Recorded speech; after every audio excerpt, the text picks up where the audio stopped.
Pemirsa, Kepala UPT Bus Maminasata mengakui sejak diberlakukannya tarif teman bus di Sulsel pada 31 Oktober lalu terjadi penurunan tingkat pengguna teman bus sekitar 30%.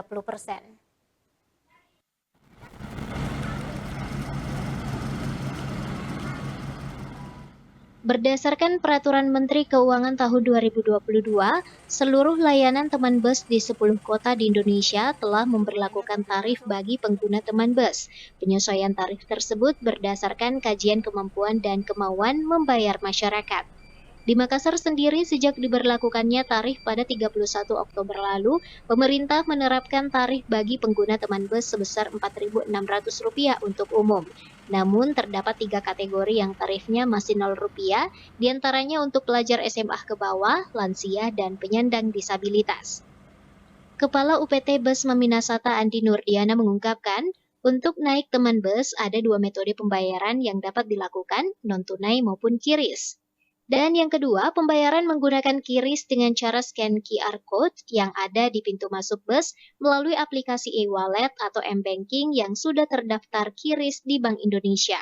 Namun menurut Andi Nurdiana, untuk saat ini pembayaran belum bisa dilakukan secara non-tunai dengan menggunakan tap pada bus. Rencananya baru akan dilakukan pemasangan pada tanggal 21 November, sehingga untuk saat ini hanya diberlakukan QRIS. Akibatnya terjadi penurunan pengguna teman bus sekitar 30%.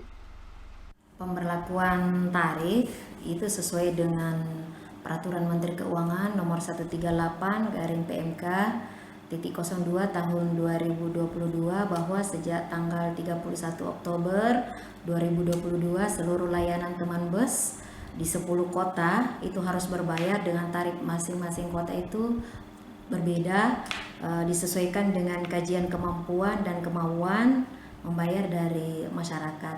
Kalau di Makassar itu tarifnya Rp4.600 itu untuk masyarakat umum, tetapi ada 3 kategori yang tarifnya masih Rp0. Yang pertama yaitu untuk pelajar, ini SMA kelas 3 ke bawah, itu tarifnya Rp0. Kemudian yang kedua lansia. Kalau lansia ini 60 tahun ke atas, jadi yang mempunyai KTP tahun 1962 ke bawah. Kemudian yang ketiga, yang tarifnya Rp0 adalah penyandang disabilitas. Ia berharap setelah dilakukan pemasangan tanggal 21 November nanti, sudah bisa menggunakan kartu tap pada bus sehingga pengguna teman bus kembali meningkat. Ardi Jaho, Slebes TV.